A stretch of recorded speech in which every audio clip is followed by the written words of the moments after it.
우리가 살아왔던 세상보다 여러분의 자녀들이 살아갈 세상이 훨씬 더 힘겹고 가파르고 어려울 겁니다. 그래도 우리가 어린 시절을 보낼 때만 해도 순수한 정이 있고 순수성이 있었죠. 그런데 내 아들과 내 딸이 살아갈 그 세상은 정말 갈수록 더 흉악해져 가고 있습니다. 세상은 날이 갈수록 약해져만 가고 악해져만 가고 악어와 같은 사악한 세상으로 진행되고 있습니다. 저는 오늘 이 시간에 우리가 10달 동안 해산의 아픔을 통해서 또 그 수고를 통해서 나와서 우리의 일생을 다 바쳐서 길렀던 그 아이들이 악어와 같은 세상에 입으로 들어가지 않게 키울 수 있기를 기대합니다.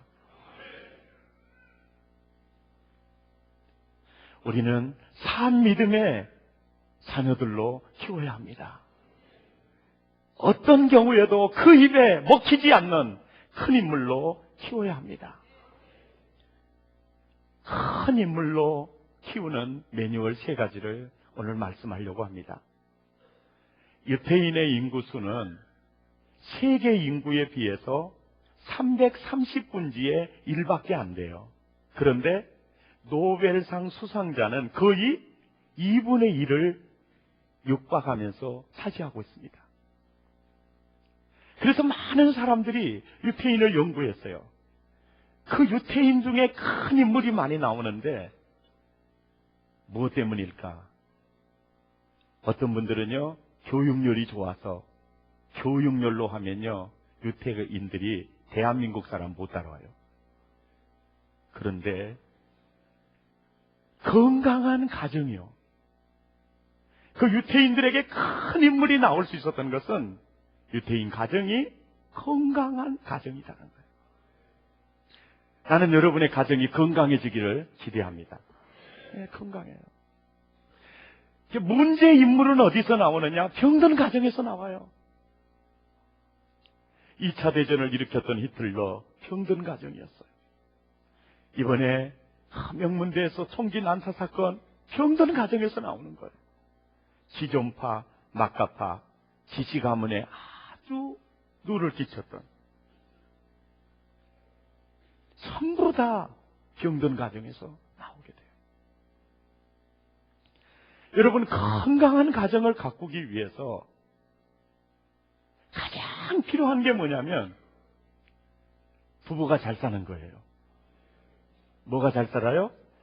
부부가 잘 사는 거예요. 치유상담연구원에서 나온 상담과 치유 잡지 많이 갖다 놨거든요. 예배 끝나고 가면서 하나씩 가지고 가시는데요. 예배 전에 그걸 안 나눠줬어요. 왜? 설교 시간에 그거 보고 있으면 내가 열받거든. 근데 2006년 여름호에 보니까 이런 얘기가 적어져 있더라고요. 정택이 그 원장님이 많은 부부들을 만나 대화하다 보면 남편이나 아내보다 자녀가 더 소중하다고 말하는 사람이 대부분이라는 거예요. 그래서 부부 사이야 어떻든지 간에 자식만 사랑하며 산다고 하는 사람이 의외로 많다는 거예요. 그런 사람에게 정 목사님은 항상 이런 말을 했대요. 그러지 말어. 그러지 말란게. 자식 사랑 안 해도 돼. 그러니까 아니 자식 사랑 안 해도 된다고 하니까 눈이 동그래지는 거예요. 부부가 잘 살면 그게 자식 사랑의 뿌리야. 그게 자식 사랑의 뿌리야. 건강한 가정이 어떻게 세워지느냐? 부부 사랑 위에 세워진다는 거예요. 큰 인물을 키워내기 위해 가장 중요한 것은 부부가 행복하게 사는 거예요. 플라톤의 얘기를 들리면 아내 기둥 하나, 남편 기둥 하나 연결된 사닥다리는 부부의 사랑이라는 거예요. 이게 부부의 두 기둥의 남편과 아내의 두 기둥에 사랑하는 사닥다리가 견고하고 튼튼하면 그 사닥다리를 자녀들이 오르내리면서 안정감 있게 자라는데, 이 사랑이 부서져 버리면 추락한다는 거예요. 전우자고 인사합시다. 어쩌든지 목숨 걸고 우리 둘 사랑 열심히 하세요. 그러고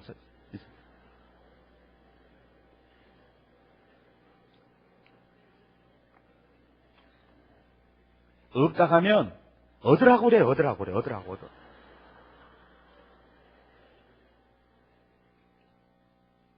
자, 건강한 가정을 세우기 위해서는 부부가 사랑하는 거예요. 부부가 행복하게 잘 사는 거예요. 아멘. 그리고 건강한 가정 세우려면, 이거 건강한 가정 세우는 얘기하면 한두 끝도 없으니까 마지막으로 하나 더 말씀드릴게요. 따라서 합시다. 낙하산하고 얼굴은 안 펴지면 죽는다.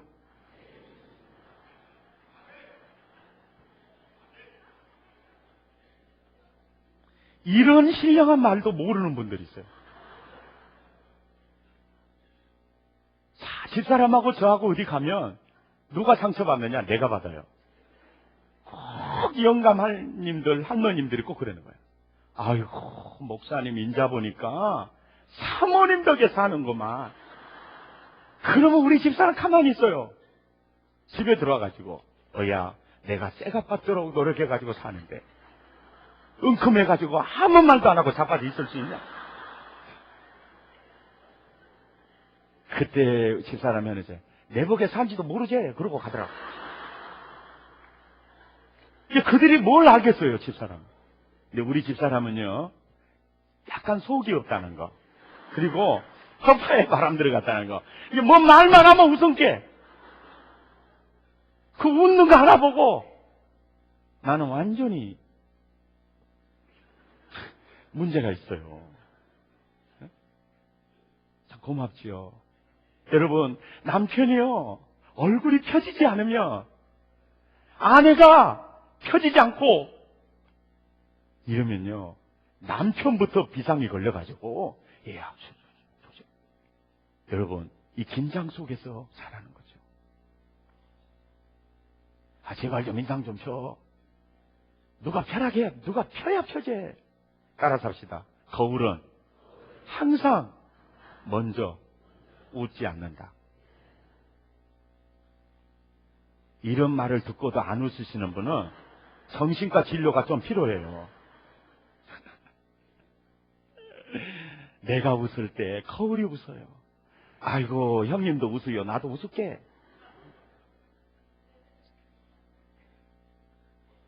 할렐루야. 건강한 가정, 밝은 가정. 예. 늘 웃으세요. 우리나라 경제가 언제부터 어렵게 됐나요? 웃으면 복이하여 프로그램 끝날 때부터 문제가 왔어요. 그러니까 늘 웃으면 좋은 가정을 이룰 수 있어요. 자, 저 건강한 가정 세우기 위해서 따라서 잘 살세. 어쩌든지 입을 찢고 살세. 왜? 낙하산하고 얼굴은 안 펴지며 죽는다. 이런 얘기는요, 적어놓으세요.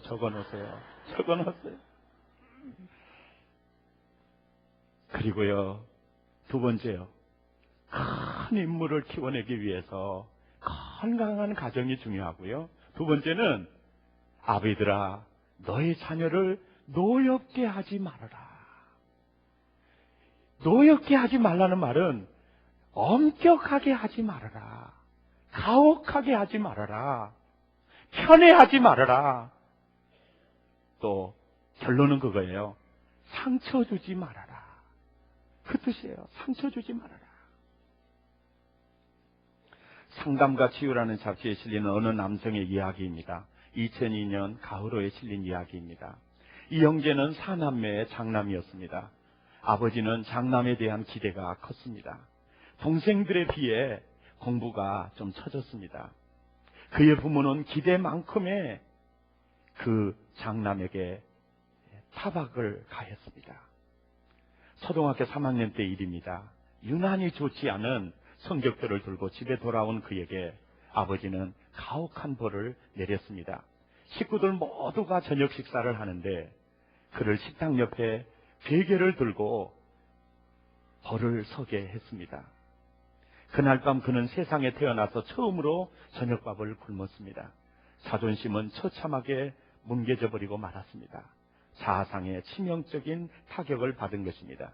그 후로도 성적표를 받아오는 날이면 매번 똑같은 일이 반복되었습니다. 그는 그때부터 아버지가 두려워지기를 시작했습니다. 아버지 앞에만 서면 숨이 딱딱 막히곤 했습니다. 그리고 사람들 앞에 설 때마다 숨이 들어가기를 시작했습니다. 무슨 일을 할 때마다 마음에서 이런 음성이 들렸습니다. 너 같은 놈이 뭘 할 수 있다고 일을 벌이는 거야. 너 같은 놈이 뭘 할 수 있다고 또 일을 벌이니? 계속 마음에 그 소리가 들려왔습니다. 신앙생활에도 그게 장애가 되었습니다. 하나님, 어머니가 됐으면 좋을 텐데 누가 하나님을 아버지라고 했던 거 숨이 탁 막혀집니다. 하나님과의 관계도 원활해지지가 않는 겁니다. 사회생활에서도 대인관계에서도 좋지 않았습니다. 직장 상사가 꼭 아버지처럼 느껴졌습니다. 무서워하게 되고 또 적대시하게 되고 직장 상사에게 참다가 독소를 내뱉기 시작하면 수습할 수가 없었습니다. 무슨 일이든 처음에는 의욕적으로 달려들다가도 얼마 가지 않아서 그만두어 버리고 말았습니다. 그의 얼굴은 항상 아실라의 달밤이었습니다. 대인관계도 좋지 않고 신앙도 좋지 않았습니다. 그런데 이분이 치유그룹에 들어왔습니다. 당신의 지금의 그 증상은 당신과 당신 아버지와의 관계에 분명히 문제가 있어. 그것이 원인이라고 했습니다.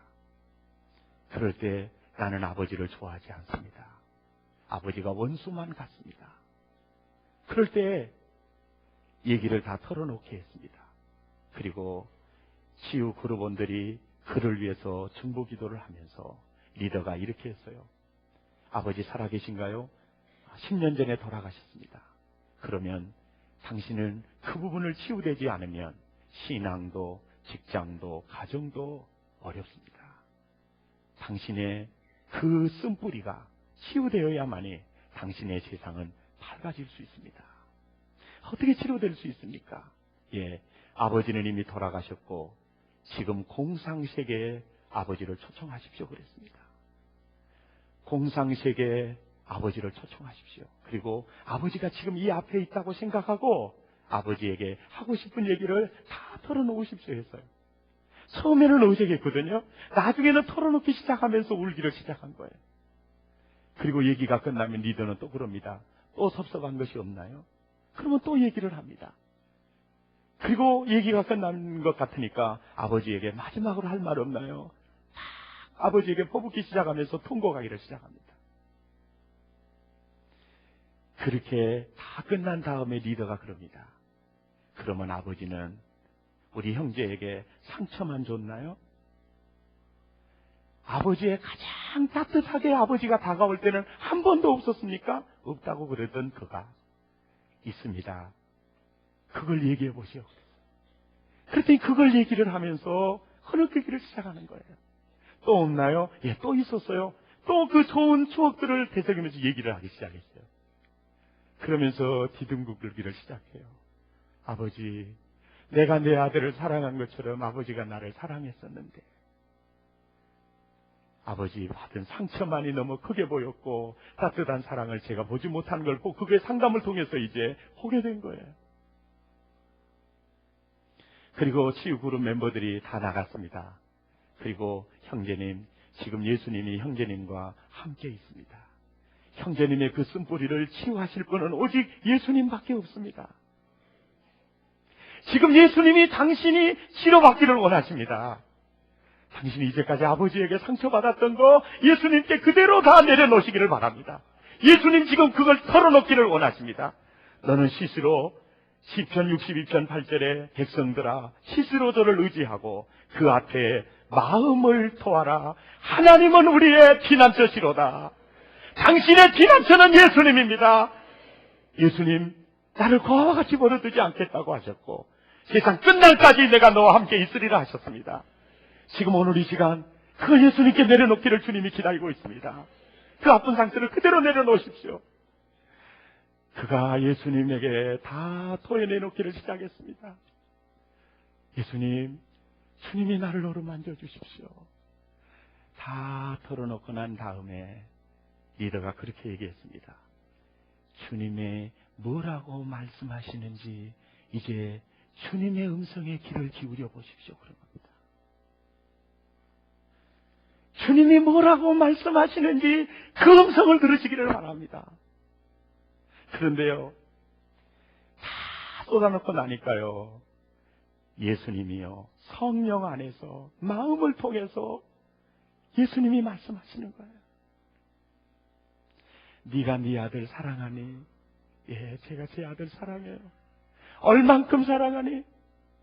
예, 내 목숨보다 더 사랑해요. 너의 아버지도 너를 그렇게 사랑했어. 사탕만 사랑이 아니야. 채찍도 사랑이야. 너를 향한 기대가 너무 커서 장남이니까 그런 주의 음성이 들려와요. 얼마나 눈물이 쏟아지고 콧구멍에서 새말낙지까지 쏟아지면서 우리 아버지가 나를 이렇게 사랑했는데 성령 안에서 예수님이 어루만져 주니까 할렐루야, 그 쓴뿌리가 제거되니까요, 하나님 아버지가 너무너무 느낌이 좋은 거예요. 멋지죠? 아멘. 왜? 자녀를 아비들아 노엽게 하지 마라. 그 쓴뿌리가 수십 년 동안 행복해야 될 아들을 어둡게 한 거예요. 떳떳하고 자유로워야 될 아들을 묶어버린 거예요. 옆 사람 한번 조용히 손을 한번 잡아주면서 집이는 어찌하여 하고 한번 물어보시오.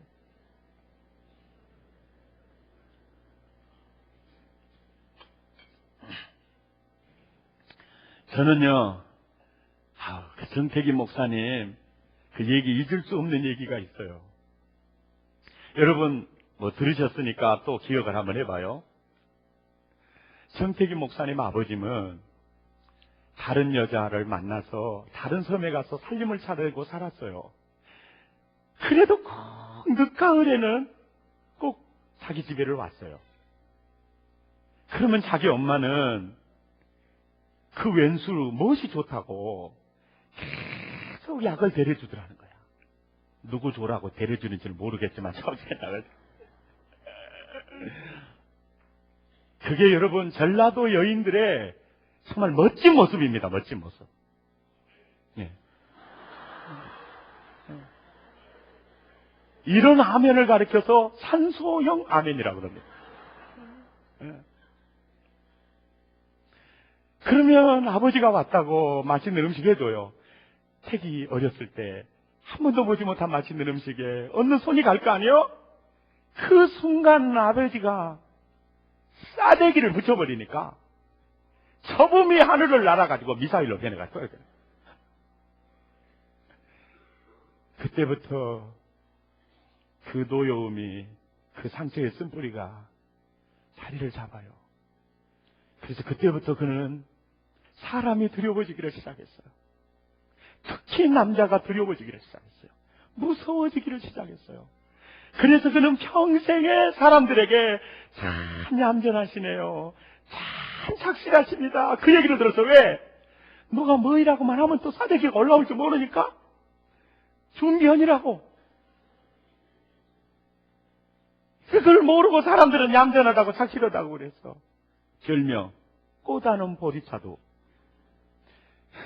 사람 앞에만 서면 후들후들 떨린 게 별명이 뭐요? 재봉틀. 재봉틀. 예. 그런데 그분이 치유 상담자, 내적 치유자가 되기 위해서 미국 유학을 가서 5년 6개월이 지났는데 담당 교수가, 태기 형제, 태기 형제는 내적 치유 자격이 없는 사람이야. 그냥 이론 공부 끝내고 여기서 중도 끝내. 교수님, 저 그럴 수 없어요. 아니야. 학생이, 제자가 스승을 그렇게 싫어했어야 무슨 공부를 하겠어. 아니에요. 교수님, 나 교수님 싫어한 적 없어요. 교수님, 나 교수님 얼마나 좋아하는지 몰라요. 근데 왜 그러는 거야? 교수님이 무서웠어요. 교수님이 무서웠어요. 교수님 강의가 왜 이렇게 재밌어요? 은혜스러워요. 말하고 싶어도 무서웠어요. 그 쓴뿌리가 그 교수님이 아버지처럼 느껴지니까 무서운 거예요. 나는 교수님이 너무너무 좋은데요. 무서워서요. 그 무서워 거기에 원인이 있음을 알고요. 태기 형제 이리 와봐. 왜 무서워? 그리고 아버지와의 관계를 묻는 거예요. 두세 시간 동안 털어놓으니까 세상에 그 교수님 한 2시간 동안 털어놓으면서 또 말 끝나면 또 묻고 또 털어놓고 또 그다음 또 털어놓고 울면서 통곡하면서 아버지에 대한 얘기를 다 끝내고 고개를 드니까 그 교수 눈에서 달구똥 같은 눈물이 흐르고 있으면서 태기야, 네가 그렇게 힘들었구나. 그래서 아비들아, 너희 자녀를 노엽게 하지 마라. 그게 여러분 수십 년을 인생을 어둡게 만드는 거예요. 정말 교수에게 사랑받아야 될 때 그렇게 만드는 거예요. 그러나 너 치료받을 수 있어. 그리고요, 다 토해내게 한 다음에 다 토해내니까 이제 좋은 면이 보일 수도 있잖아요. 그래서 태기 형제, 그 아버지가 태기 형제를 정말 사랑해서 정말 표현했던 행동이 있을 거야. 그거 한번 찾아내봐. 없어요. 우리 아버지는요, 없어요. 아니야. 자식 있지? 있어요. 생각나지? 따지요. 그 사랑 그 아버지도 갖고 있었어. 사랑했던 내용이 있을 거야. 찾아봐. 예! 한 가지 있어요. 뭔데? 운동의 날 어머니는 들에 가서 일원이라고도 안 하고 우리 태기 운동회 한다는 소식을 듣고 딴 섬에서 와갖고 밭에 예밭에 가서 2개 따갖고 소쿠리에 담아갖고 4km를 걸어서 갖고 와갖고 태기야, 아버지 무서웠지. 그러면서 아야 이거 먹어라. 따뜻한 말도 아니야. 아나 태기야 이거 먹어. 그러고는 얼른 주고 그냥 가더래. 그때 아버지 모습이 다 그랬죠. 그것을 얘기를 하니까 거봐, 아버지도 태기 형제를 사랑한 거야. 아버지도 나를 사랑했군요. 아버지도 나를 사랑하셨군요. 내가 내 아들 내 딸을 사랑하듯이 어머니도 아버지도 나를 사랑하셨군요. 거기서 아버지와의 관계가 회복이 되면서 고도원의 아침 편지에 20살 먹은 형제가 위를 절반을 잘라냈는데 수술했는데 2개월이 지나서 다시 도져서 또 절반을 찾아내야 되는데 더 이상은 자를 수가 없으니까 내과와 외과에서 이런 정신과 치료가 필요하다고 정신과로 넘겼어요. 알고 보니까 그 형제 6살 때 자기를 낳아주는 부모가 양 부모에게 맡기고 그냥 갔어요. 근데 그 양 부모가 너무 그 아이를 외롭게 했어요. 그래서 12살 때 나를 책임도 못 질 부모 낳아가지고 나를 버렸다. 나를 버린 내 부모 내가 꼭 찾아서 죽이겠다고 12살 때 가슴에 칼을 품었습니다. 그리고 20년, 8년이 지났어요. 20살 때요. 그것이 그 쓴뿌리가 위 절반을 마모시킨 거예요. 정신과 의사를 통해서 그것이 발견돼 가지고 그 부모를 찾았습니다. 근데 아버지는 돌아가시고 어머니 혼자 살아있어요. 그래 그 어머니 사정사정해서 당신 아들이 죽게 생겼으니까 가서 용서를 빌려고 했습니다. 병실에 들어서는 순간 고개를 돌려서 누웠는데 밥도 먹지 않고 4일을 지난 거예요. 그 어머니가 자기를 쳐다보지 않고 등 돌려 있는 그 아들을 향해서 4일 주야를 사과를 했습니다. 4일 만에 다시 옳게 앉으면서 엄마, 나도 엄마 사랑해. 나도 엄마 보고 싶었어. 나도 엄마 보고 싶었어. 그 관계가 회복이 되는 순간 잘라내야 됐던 위가 회복되기를 시작하는 거예요. 그래서 아비들아, 너희 자녀를 노엽게 하지 말라고 말이야. 상처 주지 말라. 제가 지난번 치유수양회 때 얘기했죠. 신혼부부예요. 임신을 했습니다. 산부인과를 다녀와서 퇴근한 남편이 방에 앉아 담배를 피려고 하니까 여보, 담배 냄새가 아이에게 많이 해롭대. 안 피웠으면 좋겠네. 남편이 꼬라지를 내면서 일어났어요. 이러려면 담배 안 핀 놈한테 시집까지 뭐든지 나한테 왔냐고 일어났어요. 근데 그 소리를 들은 아내가 이게 상상할 수 없는 창벽을 받은 거예요. 세상에 내 아들도 아니고 자기 아이인데 같이 아이가 해로우니까 좀 담배 좀 끊으라 그랬지. 그 다음부터 관계가 나빠져가지고 천국이 아니라 가정은 지옥으로 변했습니다. 근데 나중에 그 형제가 깨닫고 보니까 부부 관계만 나쁜 게 아니에요. 대인 관계도 나쁘고 전반적인 관계가 안 좋은 거예요. 알고 보니까요, 이유가 있었어요. 자기가 넷째인데 엄마가 임신을 했을 때 그걸 떼버리려고 낙태 시도를요 계속했었어요. 그런데 여러분, 학자들의 얘기에 의하면 사람은요 태중에서부터 상처를 받는데 의식을 못하는 무의식, 전혀 못하는 잠재의식 속에 그게 다 있어요. 그것이 그 인생을 움직인답니다. 그걸 깨달았어요. 그러니까 자기 어머니가 자기 임신을 기뻐하지 않았고 떼버리려고 했어요. 그러니까 어머니가 그를 버리려고 했어요. 근데 거절감에 대한 쓴뿌리가 있어요. 그래서 누가 얘기를 할 때 자기들끼리 막 쏙닥거리면서 웃으면 자기 비웃은 줄로 받아들이고, 아, 이거 안 돼요, 이렇게 해야 됩니다 하면은 자기 자체를 거부하는 줄 알고 적대시하게 되고, 담배만 좀 안 피웠으면 쓰겠다 그랬는데 그걸 내 자신을 이 부인이 거절하는 것으로 받아들인 거예요. 그 쓴뿌리가 그렇게 만들어간 거예요. 그가 사람을 만났습니다. 그리고 얘기를 하는 거예요. 당신의 그 쓴뿌리, 그 잠재의식과 무의식 속에 그 쓴뿌리를 치유해 주실 분은 오직 예수님밖에는 없습니다. 그래서 예수님, 어디 가서든지 주님, 주의 이름을 부르면 응답하십니다. 그래서 우리처럼 큐티 타임처럼 조용한 방에서 주님에게 자기의 살아나온 서러운 아픔들을 다 쏟아놓고, 이것이 어머니에게서부터 낙태시키려고 하는 그 상처의 쓴뿌리였다는 사실을 알고 잠재의식과 무의식 속에 있는 이 쓴뿌리, 예수님만이 고쳐주실 수 있는 줄 믿습니다. 이 시간 주님 고쳐주십시오. 여러분, 상담자는 상담밖에 할 게 없고요, 예수님만이 치유자예요. 이사야 61장에 이렇게 약속하셨죠.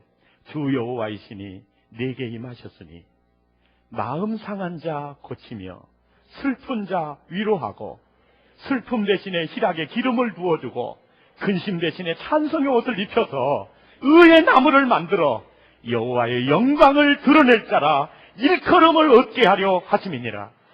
누가? 예수님이에요. 예수님이 치유자예요. 그 예수님에게 다 털어놨어요. 그리고 그 예수님이 뭐라고 말씀하시는가, 그 음성에 귀를 기울였어요. 형제여, 너를 향한 나의 계획이 커. 우연히 너는 이 땅에 태어난 존재도 아니야. 그 낙태의 시도 속에서도 네가 이렇게 살아있던 것은 내가 너를 놀라운 계획을 이루기 위한 종으로 쓰기 위해서였어. 두려워 말라. 내가 너와 함께함이니라. 내 부모는 너를 버렸으나 나는 너를 영접하리라. 거기서 하나님의 놀라운 사랑, 그 주님의 음성. 여러분, 기독교 신앙이요, 관념 아니고요, 윤리운동하는 게 아니에요. 내 인생의 모든 문제를 예수 그리스도를 통해서 치유됐고 회복받는 거예요. 그리고 그분과 함께 천국을 사는 게 이게 신앙생활이에요. 아멘. 여러분, 오늘 이렇게 날씨도 꾸무럭꾸무럭 하는데 누가 주의를 만들어가지고 내 고생을 이렇게 시키느냐? 신앙을 몰라서 그래요. 신앙생활은요, 내 인생의 모든 문제를 예수님은 십자가에서 해결하셨어요. 지금도 성령 안에서 예수께서 치료해 주십니다. 회복시켜 주세요. 멋지게 가꿔 주십니다. 주님과 함께 사는 거예요. 그런 쓴뿌리 정도요, 간단해요. 털어놓으세요. 그리고 주의 음성을 귀를 기울여 보세요. 너는 내 아들이라. 아멘. 내가 너를 구속하였고 내가 너를 지명하여 불렀나니 너는 내 것이라. 물 가운데로 지날 때 물이 너를 침몰지 못할 것이요, 불 가운데로 지날 때 불이 너를 사르지도 못하리니. 아멘. 주님이 치료하세요. 그리고 구체적으로 주님이 음성을 주세요. 여러분, 큐티, 이게 여러분 기적을 만들어 갑니다. 예, 큐티 시간이 치유의 시간이에요. 회복의 시간이에요. 주의 음성 듣는 시간이에요. 아멘. 크게 승리하시기를 예수 이름으로 축복합니다. 축복합니다. 오늘 어린이집이 주일이고 큰 인물을 키우는 매뉴얼인데, 보세요. 아버지와 나와의 그 관계를 어그러뜨렸던 상처의 쓴뿌리가 치유되지 않으면 이게 계속 대물림이 돼요. 대물림이 돼. 그러니까 오늘 내가 내 아이를 기르면서 그것이 아버지에게 받은 상처의 쓴뿌리가 있다면 그것이 계속 이어져 가게 돼요. 그래서 오늘 이 말씀은 매우 의미가 있는 아주 중요한 말씀이에요. 방송을 통해서, 텔레비를 통해서, 또 홈페이지를 통해서 많이 들을 필요가 있어요. 아멘도 안 하시네. 이럴 때는 약간 힘이 빠지기도 해요. 아멘. 할렐루야. 마지막으로요, 어떻게 큰 인물을 키워내느냐, 주님이 이렇게 말씀하세요. 따라서 합시다. 주의 교양과 훈계로. 그런데 여기 보면요, 4절에 보면 오직이라는 말이에요. 오직 주의 교양과 훈계로예요. 오직 주의 교양과 훈계. 또 많은 사람들이 자녀를 가르칠 때, 지도할 때 자기 생각, 자기 식대로 가르쳐요. 그것이 아니에요. 주의 교양과 훈계로예요. 주의 식으로 가르치라고 말해요. 여기는 굉장히 큰 의미가 있어요. 왜? 내 식으로 지도하면 그 아이가 내 범주를 초월하지 못해요. 그 범주를 벗어나지 못해요. 이게 석가모니의 식으로 가르치면 동남아를 벗어날 수가 없어요. 주의 교양과 훈계로 가르치면 그게 뭐요? 가장 유태인이 되고 미국인처럼 되는 거예요. 회사가 어려워졌어요. 그 CEO를 중심으로 해서 스태프들이 굉장히 노력을 해도 더 어려운 슬럼프 속으로 빠집니다. 그럴 때 그 CEO가 사표를 냈어요. 새로운 지식과 정보를 가진 CEO가 움직이기 시작하니까 회사가 다시 살아나는 거예요. 상황이 어렵게 됐을 때는요, 새로운 지식과 정보가 들어가야 돼요. 이게 생명이에요. 여러분, 여러분의 식 너무 탁월하다고 우월감 갖지 마세요. 여러분의 식으로 가르치면 여러분을 초월할 수가 없어요. 오직 주의 교양과 훈계로, 오직 주의 식으로. 아멘. 오직 주의 식으로. 오직 주의 말씀으로. 그래서 여러분, 정말 날마다 큐티하세요. 주님의 음성을 들으세요. 그리고 주님의 치유를 경험하세요. 그리고 주님이 주신 그 음성으로 기도하시기를 바랍니다. 주의 교양과 훈계로. 하나님의 말씀은요, 세계 모든 민족 위에 뛰어나게 하는 매뉴얼이에요. 머리가 될지언정 꼬리가 되지 않게 한다. 하나님의 말씀에 좌로나 우로나 치우치지 아니하면 이와 같으리라. 그 말씀의 매뉴얼이에요. 주의 교양과 훈계로. 이게 뭐요? 양육과 훈련과 교훈과 여러분 징계예요. 이게 훈계로. 그래서 여러분 자녀를 지도할 때 단근과 채찍의 균형을 이루어야 돼요. 오늘 2부 예배에 제 딸아이가 설교를 들었어요. 아빠, 설교 중에 파란 신호등만 있으면 큰일 난다는 거 진짜 아빠 말 맞아. 오늘날 당근으로만 자녀들을 지도하면요, 꺾여지면 안 된다. 자신감 주려고 당근으로만 애들을 지도하면요, 큰일 납니다. 가끔 채찍으로 균형을 맞춰줘야 돼요. 그래서 당근이 푸른 신호등이라면 채찍은요, 빨간 신호등이에요.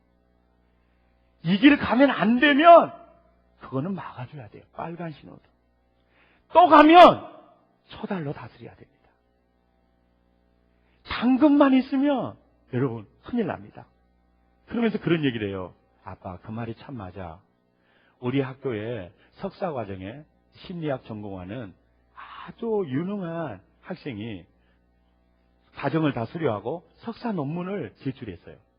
그런데 교수님이요, 그 논문을 빠꾸시켰습니다. 대부분 빠꾸 몇 번씩 시키거든요.